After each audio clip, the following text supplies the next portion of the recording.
Welcome to this edition of the Your Weekly Dose of Nonprofit Podcast, the podcast that delivers actionable items you can implement at your organization right away.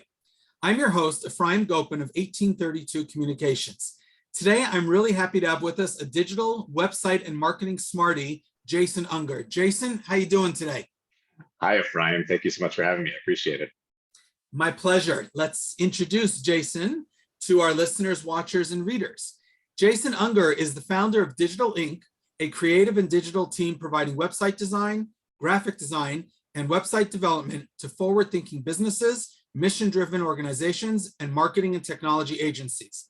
Jason has a degree in broadcast journalism from Boston University, is a founding member of the WordPress DC Meetup group, and hosts a weekly video series, Unger Explains It All. He also has an epic head of hair. In today's episode, we're going to discuss website design. Let's dive right in. So Jason, starting with the basics, please tell me 4 website design yeses. You absolutely must do this to keep a user's interest. And 2 no's, don't do this or users will bounce from your site. Yeah, great question. And Ephraim, I have like a huge soapbox, so I will try and keep it just to 4 do's and 2 don'ts, but obviously we'll dig in if we need to. So one of the big things that we always are talking to our clients about is the goal of the website. What is the purpose of the website? When a user comes to your website, what are they trying to do? It's so easy for like us as marketers to really kind of say, hey, here's all the messages that we want to get across to our entire community. The website is about action. It's about the goal. You need to make sure that your website is helping your users do what they want to do. So really think about that in everything that you do. What is the goal of the website? Number 2, I'd say the website has to be visually interesting, right? And obviously, design is a huge aspect, and we're always thinking like, what are trendy designs? What's kind of forward thinking, in terms of design? But just fundamentally, like you have to keep the user's eyes interested in the page. Like you can't just have like huge blocks of text that no one's ever going to read. You have to make things scannable. You have to add the right kind of imagery to draw attention. The site has to be visually interesting where, as a user, I want to, continue looking at the site and not just get, distracted by whatever else is going on. Number 3, like you said, I have a degree in journalism. I think language is incredibly important on a website. You have to keep it simple. You have to use words that people understand. And this isn't necessarily a design aspect of everything, but if your language is not connecting with your users, they're not going to know what's going on. They're going to get confused. They're going to go do something else. You have so much, time with them. If you don't take advantage of that or you make things more complicated than necessary, then they're going to be gone. And the 4th thing on, piggybacking off of that, the complicatedness, just be decisive, be clear, make sure that people understand exactly what you're asking or what they're supposed to do. You don't want to confuse things. You don't want to give them any reason to click away and go do something else. So those are kind of the big 4 things I would say that you have to be doing. The things that you shouldn't do. Number 1, and this maybe sound a little crass, but I say this to people all the time, don't assume that anyone cares about what you're doing, right? Everyone's got their own life. They have a lot of things that they have to deal with. If you're a mission-driven organization, if you're a nonprofit, obviously you have, a cause that you really want to, get people to care about. You should not assume that they're going to care as much as you do. And especially when it comes to your website, maybe you've spent a lot of time designing it, building it out, creating all this content for it. Everyone's got everything, else going on in their lives. Don't assume that anyone cares. You have to make sure that you are helping them achieve their goal once they come to the website. And the other thing I would say that you should not do is don't always have your marketing hat on, right? We talk about kind of like with these marketing messages that we want to get across. The user doesn't care about that, right? The user cares about what their goals, what they need to do. You always have to be thinking about the users. You have to talk like your users. You have to make sure that you are doing things so that a user knows what to do and they're able to do everything. If you've got that marketing hat on all the time, you never put your user hat on and you never really think about, okay, how would actual people interact with my website? So be sure you kind of switch between that marketing role and the user role before you push something live. That is a fantastic list. And we'll actually piggyback right now on one of the views that you talked about. What design elements or concepts do you see on nonprofit websites that cause you as a user and maybe even a potential donor to cringe, and why? Yeah, so great question.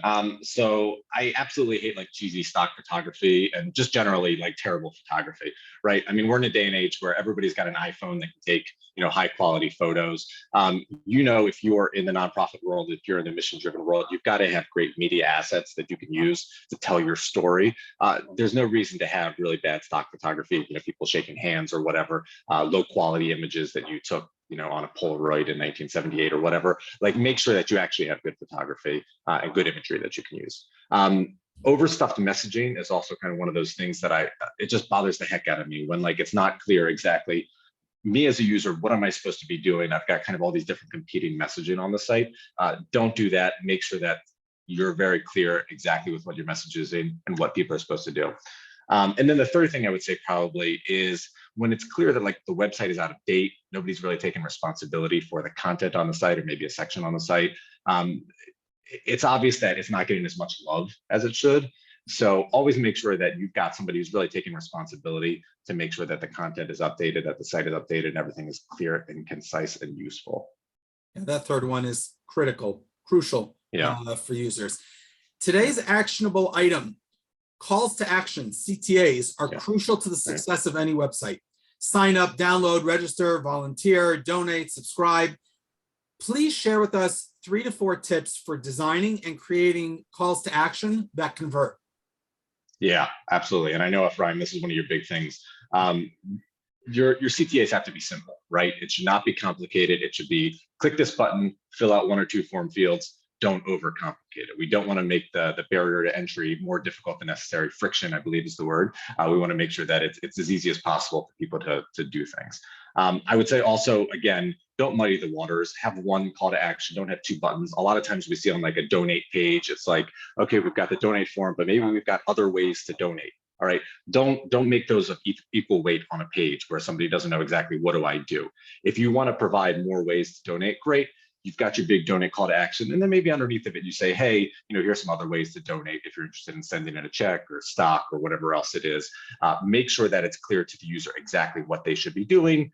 Don't give them more options than necessary, because the more options you give them, the more opportunity for them to get lost. And then again, going back to language, make it clear exactly what the person is doing and what they're going to get in return. So if it's making a donation, if it's downloading a white paper, if it's signing up for a newsletter or a webinar or whatever it is, make it clear and obvious what they're doing and what they're going to get in return. Excellent. Let's take your website skills and let's talk mobile for a second. Is a mobile site just a mirror of the regular site, or are there design elements an organization has to look at when reviewing their mobile site so that it's working properly? Yeah, great question. So the most important thing about a mobile site these days is it has to be usable, right? I mean, we think about our devices that we are, carrying around in our pockets that access these mobile sites. And it's easier than ever, to do a mobile optimized version of your site. You don't have to have 2 different versions of the site. You can just have one that's mobile responsive, and that's what you should have. But mobile sites are really about action. It's about, like, I'm looking for a piece of information. I'm clicking a link. I'm sending a message. Like, these are things that you have to be able to do. And I mean, I don't know. I always talk about fat fingers syndrome. Like, you have to be able to have your phone, have your website, press the button to do whatever you need to do. If you can't do that, then your mobile site is failing. So you really need to optimize your mobile site for whatever that action is, and not for, like, endless scrolling of content. Now, obviously, if you're on Twitter, if you're on Facebook or other social media, like, maybe you're just wasting time and you're kind of scrolling through things, and that's fine. But if you're a nonprofit website where the goal is, hey, we want to get somebody to donate now, or we want to get somebody to sign up for our newsletter or event or whatever it is, make it incredibly easy for them to take action on their mobile device. Just as a quick follow-up question, do you advise your nonprofit clients that the mobile site should look as much as possible as the desktop site? Yeah, it's a really good question. We don't want people to think that they're 2 different sites. So as much as possible, definitely in terms of the branding, in terms of kind of the overall flow of everything, I wouldn't necessarily say it has to be pixel perfect, with the kind of desktop site. But the way that, mobile responsive design is now is that you've got your desktop site and kind of the items shift around to, kind of be the optimized mobile version of everything. So you don't want to confuse the user and think that maybe they've gone to the wrong website when they pull it up on their phone. But, it doesn't have to be exactly the same. As long as there's that consistency in the user experience where they say, okay, I know I'm just, looking at the mobile version of, the nonprofit's website, that's the most important thing. Perfect. On the homepage of your website, digital.inc, it asks, what's your story?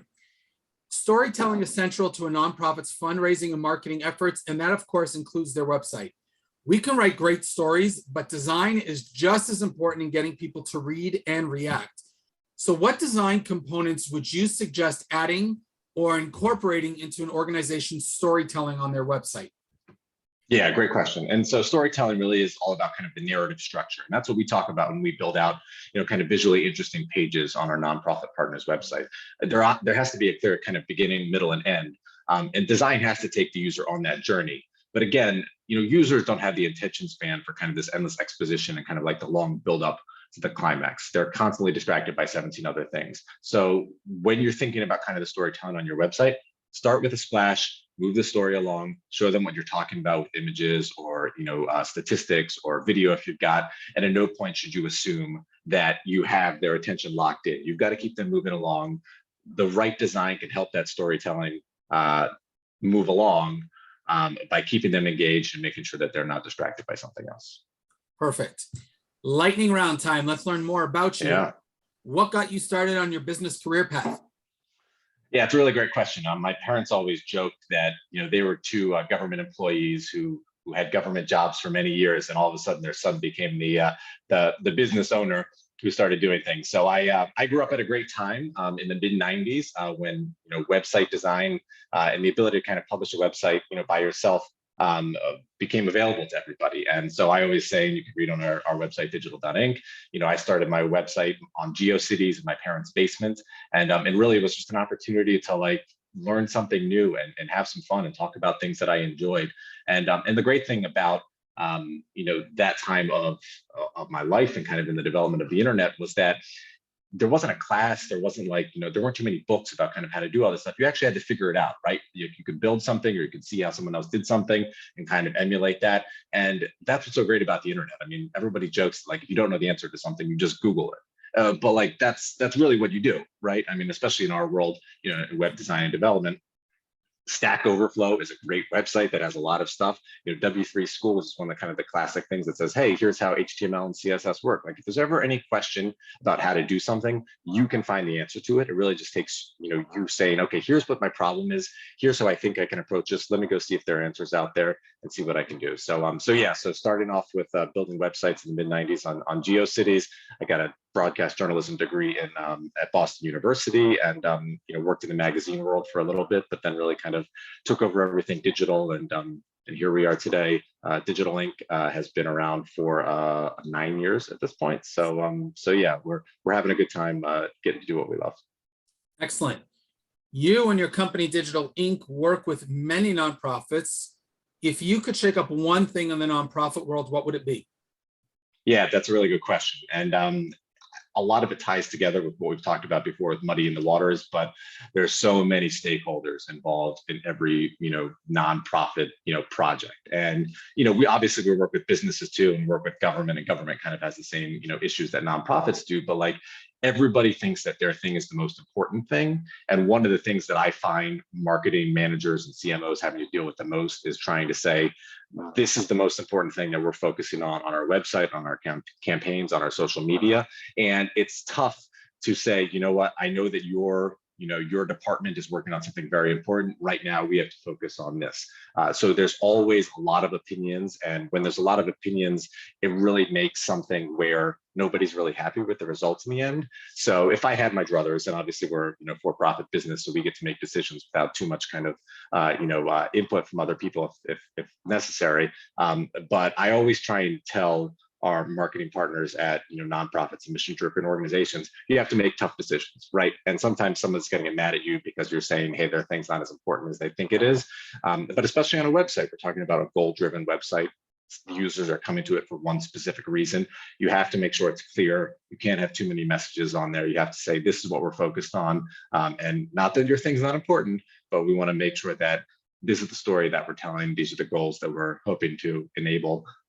And we'll get, we'll make sure we do what we can to tell the entire story, as we're able to. It's a good answer. Thank you. I'm a big fan of that one. I'm a sports fanatic. What was hyper baseball? Yeah. Oh, I love this. Okay, so like I said, I started working on websites on GeoCities in the mid '90s, and I grew up in Maryland, so I'm a big Baltimore Orioles fan. So my first website was just like an Orioles fan page, as many of these sites used to be. But Hyper Baseball was kind of like my first foray into kind of like a bigger publication. I had a designer, I had a developer who built out the whole website. I got authors, and basically we were just talking about baseball. I mean, we're all fans, and we were talking about our favorite teams. We actually did some player interviews at the time. We had some funny pieces of content. We had some user generated content. We had a big message board at one point. Hyper Baseball was really just kind of the first foray, I guess, into a big online publishing thing that I did, and it was great. I really enjoyed it. Again, the fact that you could just build something, and you didn't have to wait for approval on things. You could just figure it out as you go, and you could constantly change your site and expand. I love that. I mean, one of my favorite quotes. Your website is like a work of art. It's never finished, only abandoned, which I kind of stole from Leonardo da Vinci. It's the idea that like you have something, but you can't just throw it up online and just assume it's done. I mean, it's never done. You're constantly growing. You're constantly working on it to add new things. And Hyper Baseball really kind of started that off for me, where I was able to really learn, grow, build, and have a lot of fun doing it. It's awesome.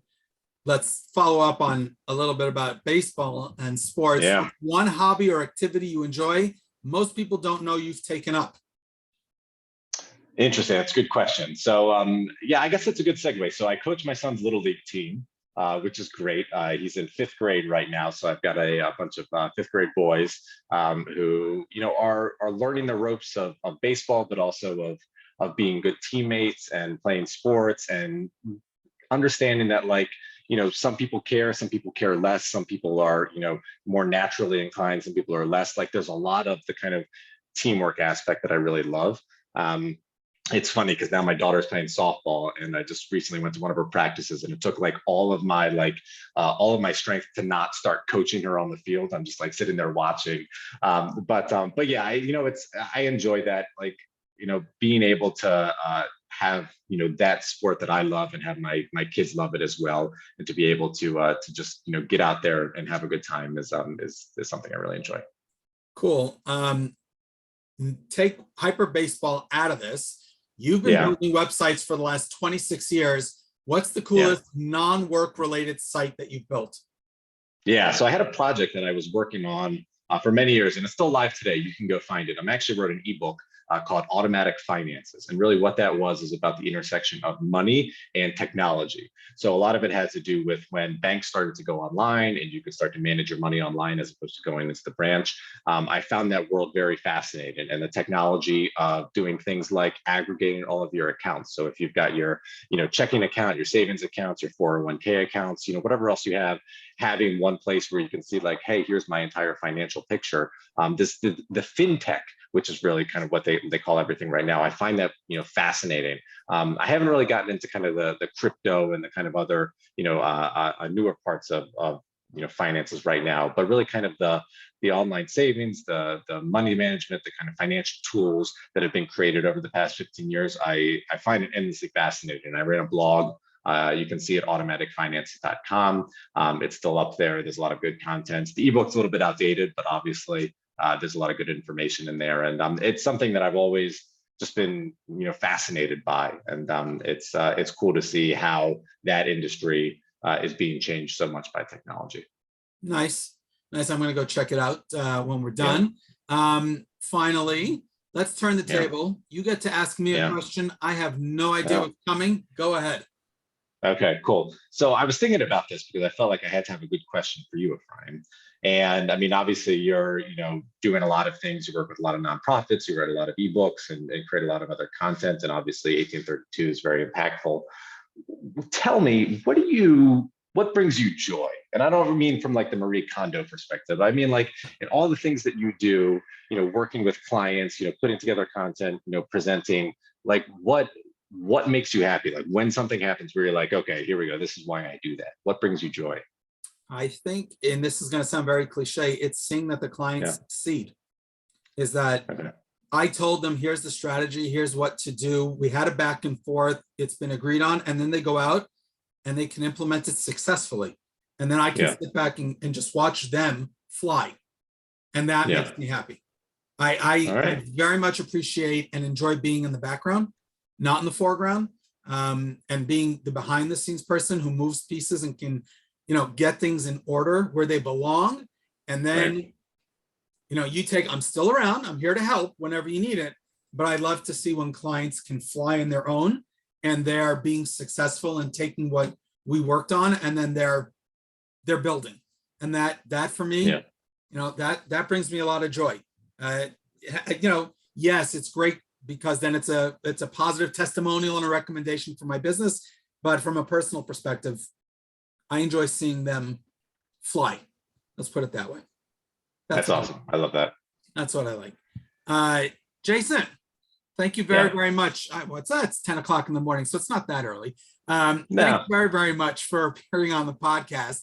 I encourage everyone to A, connect with Jason on LinkedIn, B, learn more about Digital Inc. on their website, Digital Inc. and the work they do, specifically with nonprofits. I can tell you that I know of the good work they're doing, so check them out online. Jason, it was a pleasure learning from you today. Thanks so much. Thanks for having me, Brian. Have a good day. You too.